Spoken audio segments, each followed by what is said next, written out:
Well, it's another gorgeous day around the Bay Area. I am Nikki Yeah. Maduro. This is the Nikki Maduro Show. She's the lovely Kim McAllister, and we have a fun show on tap. So make sure you click that thumbs up button and you have subscribed to the show to make sure you don't miss a moment.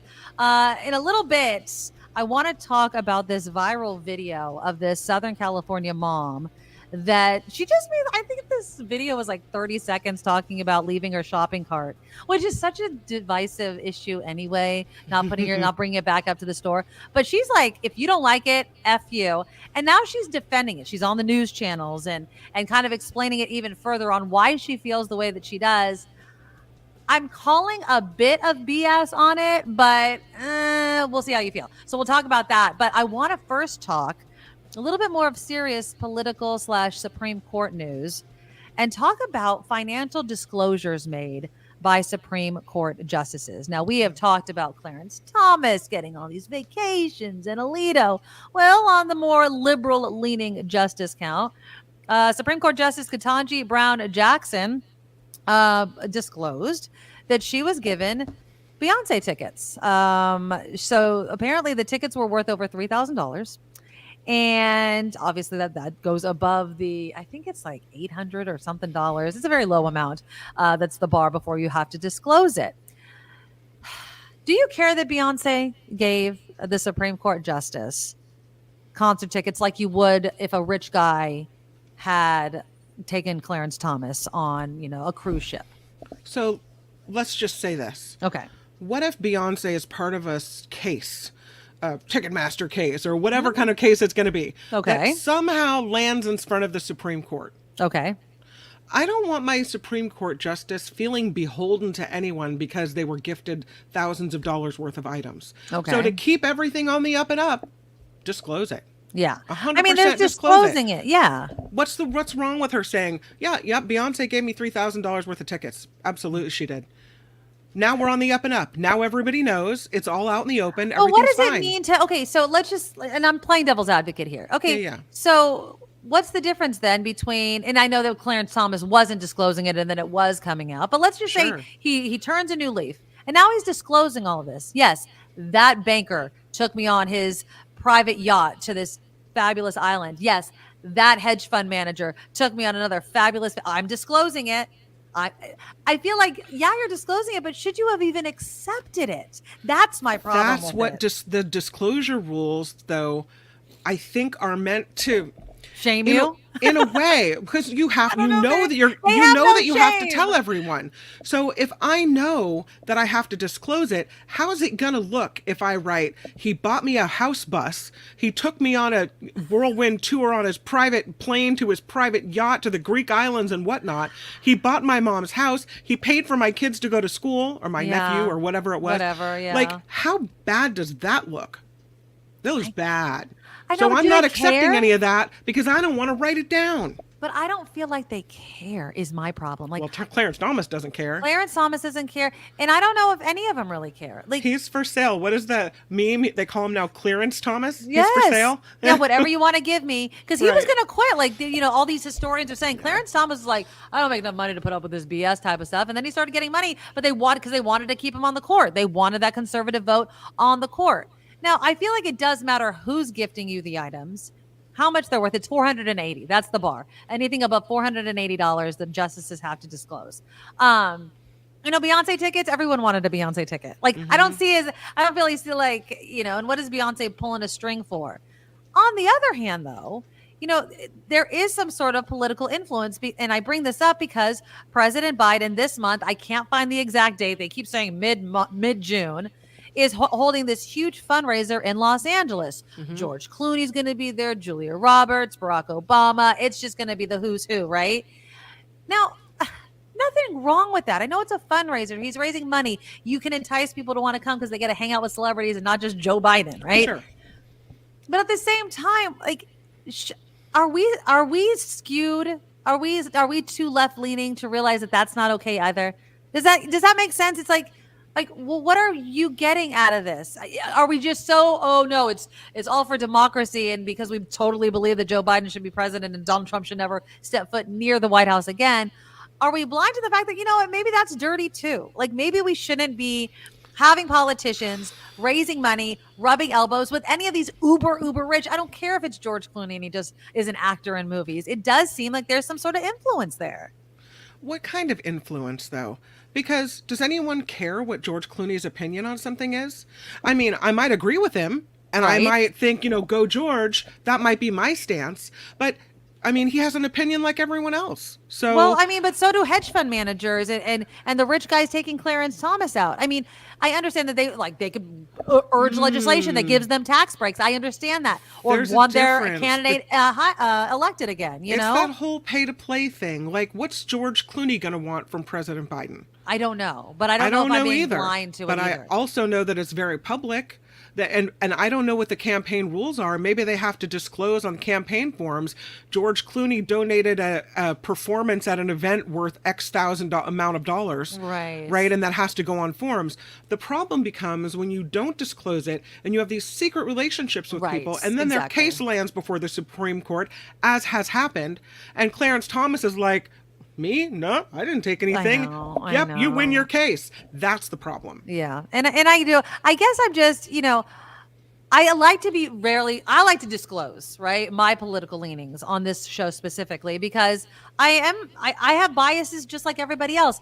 I am a Democrat. And proudly, I am. I believe in a lot of the things that the Democratic Party believes in. Some of them I don't agree with, right? But largely, I believe in reproductive freedom. I believe in social services. I don't believe that the wealthy should get as many tax breaks as they do. I think that we could solve a lot of society's ills if we would just really tax the people with the actual effing money.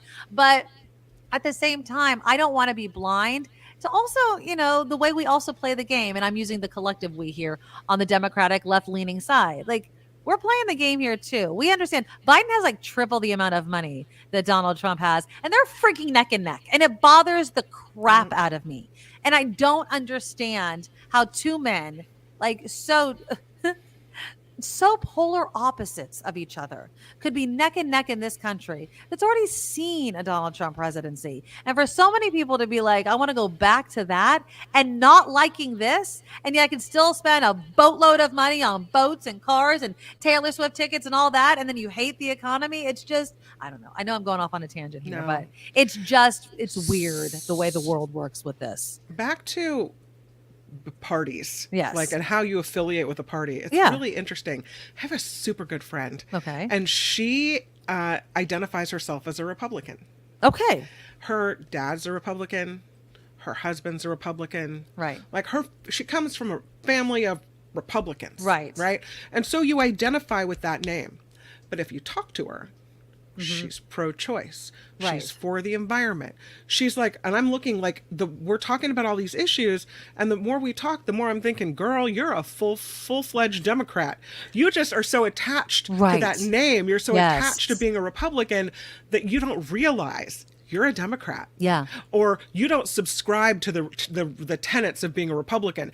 If you don't want to be a Democrat, that's fine. Maybe you're an independent, but you're certainly not a Republican. But it's so interesting how in some cases, maybe people didn't really get that far from home, or they didn't kind of go out in the world and, form their own opinions. And so they just feel somehow like our family's Republican, so I'm a Republican, and that's what we are, even though that has nothing to do with what they believe. Well, exactly. And I think that I feel like sometimes people also latch on to one or two issues, and they're like, that makes me a Republican, or that makes me a Democrat. And it's like, well, I mean, there's so many different things that you can support or not support. Like, I do believe that, Democrats like to spend a lot of money, and we need to be more fiscally responsible in some cases. I also think that Republicans put money in the wrong effing things, right? And so it's like you're cutting here, and it's like cutting your nose off to spite your face type of thing. So I would have thought you were right about that. And that's historically what Republicans want you to believe. But then if you look back at the last few presidencies,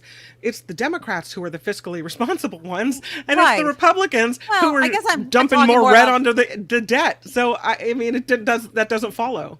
No, and you're absolutely right. And I think that's more on the national level. I would say more here in California. I do think that there are some ways in which we absolutely waste money. Absolutely. And the reason I'm talking more California than nationally is because we're a super Democratic state. Like, we don't have any sort of, kind of check on the Democratic Party, or the purse strings. And so I do Yeah. think that there is an argument to be made of, okay, we need a little bit of checks on this sort of thing because we pay for a bunch of crap, a la, let's say, all these homeless programs with nothing to effing show for it, right? A la telling the city of San Jose, we're going to give you all of these tiny homes to help the homeless. And no, we're just going to cut you a check, even though you know that's not going to be enough money. It's as if we're not managing it 100% well. That doesn't mean I want to turn it over to the Republicans and they're going to do a good job. I'm just saying. But I do feel like, back to your story about you're really a Democrat, not really a Republican. Yeah. It made me think of this other story that I just saw. I mean, this came out on Thursday, of this conservative family, right? They consider themselves conservative and they moved from California to Idaho, but then returned 3 years later because you're a California conservative. You're not a red state conservative. You know what I mean? Yeah. There's a difference. You know, you're not in Kansas, as they say, or you are in Kansas and you're sure as hell not in California anymore. There's a difference when, especially if you're a person of color, or maybe there's someone within your family that's LGBTQ or whatever, a marginalized group. Even if you don't even feel like you're a marginalized group in California, if you go out there, it's like all of a sudden people are looking at you sideways. And that housing price, even though it looked hella good, you have to put up with a lot of BS. And so they did this whole TikTok video about why they moved back. And some people were criticizing them, saying you should have known leaving California to go to a red state it's apples to oranges. It's you're going into a completely different environment, especially if you don't know the area of Idaho that you've moved to. Like my friend that moved a couple years ago, she moved back and then she moved back to Idaho again, found a neighborhood where they weren't as, red, let's say, as the initial neighborhood that she had moved into. And that's important. So, we are one United States, though. And I really do hate the whole idea of like, you're not welcome here, you have to stay there, that sort of thing. It really pisses me off.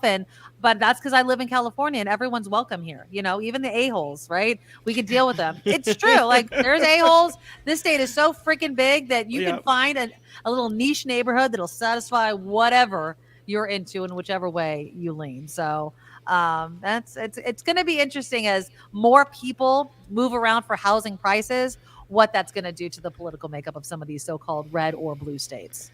I have a story for you. Okay. You know how when you're a celebrity, speaking of celebrities, they give you one of these honorary degrees. Oh, yes. I saw that. Yes. And they say, hey, you've done such wonderful things for the world of music. We'd like to give you a doctorate of music. Right. And we'd love to celebrate your accomplishments. And come to our school and speak at the graduation and we'll give you your honorary degree. Right. Except then they find out, oh, wait a minute. Allegedly, you're not that good of a guy, right? Exactly. You're kind of done some squirrely stuff. And so they rip your honorary degree right out of your hand and they say, no, thank you. Do you think they should do that? I mean, you can't take someone's real college degree away. But it's an honorary one. They give it to you, they can take it away. Yeah. But it wasn't given because he was like the best guy in the world. It was given because of his contributions in the world of music. His music ain't that good. They thought it was. I'm just talking crap. I mean, yes, he's been around for a very long. We're talking about Sean Combs, Diddy. Yeah. And obviously the video of him beating the crap out of his ex-girlfriend years ago is gone viral. And he wasn't able to go to his daughter's graduation because he didn't want to bring all kinds of negative headlines. And now Howard University has revoked his honorary degree and terminated the $2 million gift and pledge agreement, which not saying Howard University needs it or doesn't need it, but I mean, I don't think they're hurting without it. No. I think it's just more of a, do you want this guy's name attached to your university? And I think it makes sense. I think they give these honorary degrees to put themselves in the headline. They don't want bad headlines associated with their university. Right. So tough luck, it makes Diddy. sense. You know what I mean? Like tough luck. Yeah, you can't. But you know what? If he wants a degree from Howard University, he could pay the tuition and take his ass there if he wants to. He couldn't because I don't think he would gain admission.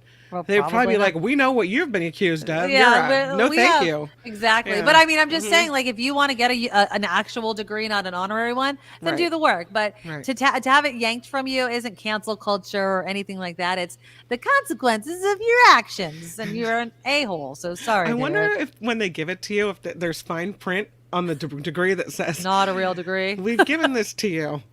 But if in any moment we reserve the right to terminate said Possibly. degree I and cancel it. wonder. Yeah. That's a very Yeah. good question. I mean, That's funny. open one. Taylor Swift has gotten Yeah. one. I mean, there's so many people that get them. So, Yeah. but I do think that, you're going to uphold, the dignity of the university. You're going to be a face of the university. Sure. So I could totally see them being like, yeah, Yeah. you're a black Yeah. mark and we don't want you anymore. So Out. sorry. Yeah.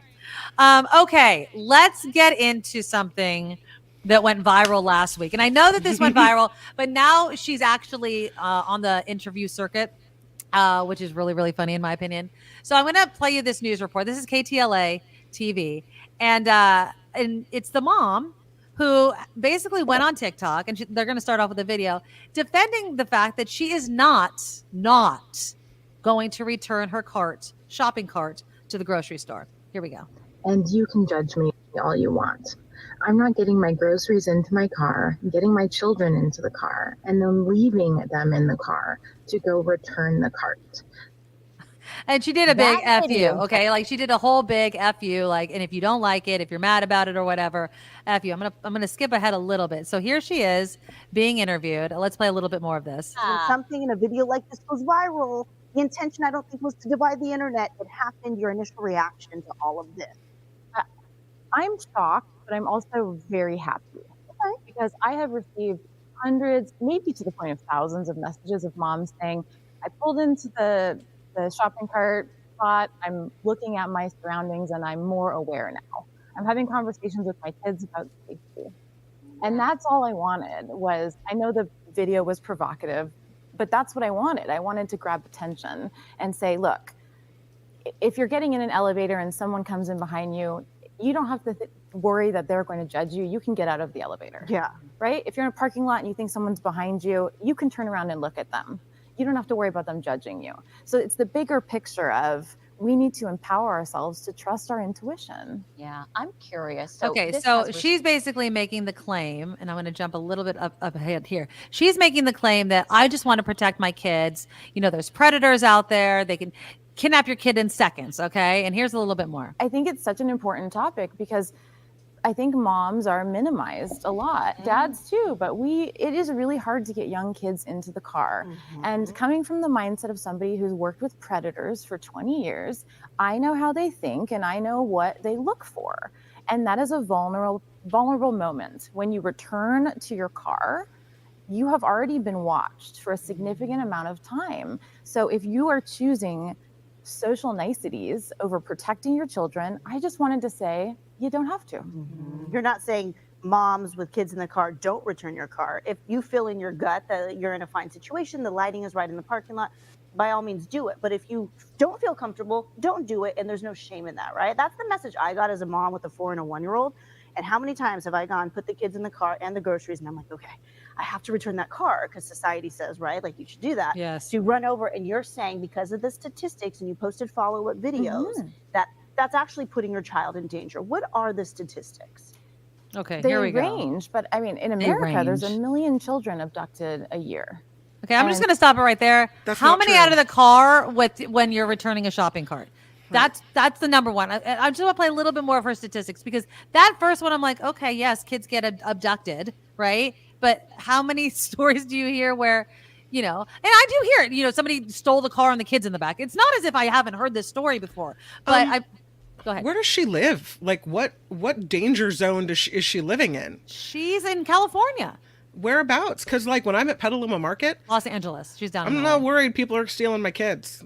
Okay. As a matter of fact, I have a whole village of people around here probably watching to make sure my kids are safe while I take the cart back. I don't know. I mean, there's so many They answers. are There's so many answers. assaulted, and I mean, She's I'd say about clinical 300 psychologist. kids a year abducted in parking lots, and There's our 300 in big parking lots. grocery stores are not coming out and sharing statistics. I mean, obviously they don't want to, but it happens a lot. It happens on average in 40 seconds. So how long is it taking you to take your cart back? Okay, so we'll just stop it there. I just wanted to give her, okay, so here's the thing. I'm a huge proponent of returning your cart. I'm also a huge proponent of stores putting more of those things near the car so I don't have to go all the way back up. Like, you need to make more of them. They need to be at every aisle and then in the middle of the aisle if it's a very long one. Like, design your parking lot properly if you don't want to. 2, it is literally the job of the checkout people at the grocery store to come get your cards. It is. It's a pain in the butt. I get it. You know what I mean? No one likes to see them all strewn around, but they do go out regularly, get the cards, and bring them back in. It's a thing, right? Not saying that you can't do it yourself, but it will be done. It's not like it's just going to live out there in perpetuity. 3, she has a point. She does have a point of like, if you feel like, that guy got in the car right after me and my kid's in the car, and if you don't feel comfortable, that's a given. You know what I mean? Like, obviously a given. But That's how many it. That's times have you felt that way? Exactly. I've never felt that way. But 4, and my answer to this woman is, you could take your keys and lock your kid in the car, right? Thank you. Like, That's you what I can would lock do. your kid in Always. the car all the put time. put the kids in the car, then put the groceries in the car. Because then I'm not I going would to break say, the window and steal your children. no. Like, Then I lock it. It takes you all of 10 seconds. Yes. Boom, to cart back, boom.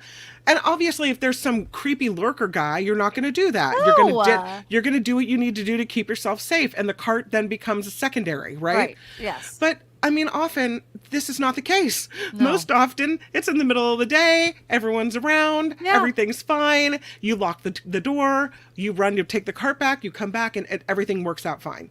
I'm just saying, I think she wants an excuse to not return the card. Okay. And I'm not saying that she's lazy, but I do think that people don't like returning cards. It's not like anybody. Do you remember it was a couple of years ago? There was this like elderly woman in the middle of like this huge storm that was caught on video returning her cart even in like the pouring rain. and everyone was like, if this old lady can do it in the pouring rain, your lazy ass can do it. Right. I just feel like there's just certain people that will, and I'm not saying it's not an excuse because it is true. If you don't feel safe, you don't feel safe.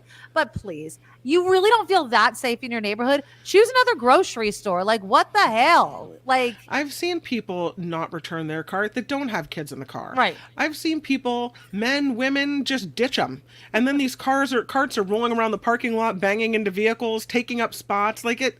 Yeah. I look at it the same way as if you throw garbage in a garbage can and you miss. yeah. You're responsible for getting off your rear end and putting going it- over and yes. picking up your trash and putting it back in the garbage can. Exactly. Same thing. You used it, you took it from the line of carts, then put it back. Right. Because that's polite and that's how we all look out for each other, and we're all members of society who are able to do these things for each other. That's what it is. Exactly. Yeah. And I just feel like people that don't return carts are just there's enough of a chance to do it. At least, at the very least, make sure it's not taking up the parking spot, because that's the only thing that really pisses me off. If it's in front of it and it's on the little island with the tree and the plant or whatever, and it's not in my way and I can park there, I don't give a crap. But if it's literally blocking this parking spot, no, you've lost me, and I don't like it at all. There's a funny video, and it's like 3 seconds long, and this woman like has a shopping cart next to her car because she didn't do anything. She just left it blocking the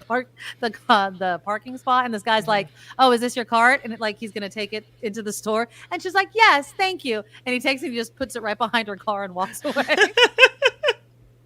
And that's how you answer all the people that do that sort of thing. So You know how we talk about news and how we're always reading the bad stories when we're at a news desk, and how and it's almost the same with traffic, how you see the traffic spots where people always get into a wreck. You know the lane not to be in, and right near this exit because there's always a wreck there, right? Same thing with news, like, oh, this can happen, that bad thing can happen, what have you. Your mind. I wonder if, because she works as a psychologist and she's worked with people that are bad news for so long, if she's just not in that mindset where, because she's talked to people who are going through, I don't know, she's they're like criminals or whatever. Right. Then all of a sudden everybody becomes that, and then she's worried, and then that's the whole thing. You do this when you have a certain kind of job. Absolutely. Then that mindset kind of permeates the rest of your life, and I just wonder if she's kind of gone a little too far with it there. Okay, well, I'm going to end the show then with this video. Now, this is another instance in which a mom thinks she's being safe and then literally leads her child into danger. And it's caught all on video. Are you ready? Yeah, well, Okay, I don't know. brace yourself. Okay. Want to feed the giraffe? Feed him. Look, feed him. Come here. Look. Oh, look. Oh. The giraffe takes the kid. Look. Yeah. I absolutely love this video. I was cracking up all over the weekend of watching this video over and over and over again. The kid's okay. I want to feed the kid. Again, I think I saw that. there's That's really danger. funny. There is danger, my friends, everywhere. Just return your freaking cart. Lock your kids inside. It'll be fine. All right, that's our show. Tomorrow, we are going to be talking. We're going to be talking about the hot weather and what it's doing here in California. High fire danger all the time. We're in fire season. It's absolutely crazy. Every day there's like another fire. They better get it out in time. But apparently it's also leading to what? Insurance companies leaving the state. Well, last week, State Farm had come out and said, we got a bit of a compromise. Not quite sure how we feel about this compromise and whether or not it's going to do what needs to be done. So we'll talk about that tomorrow.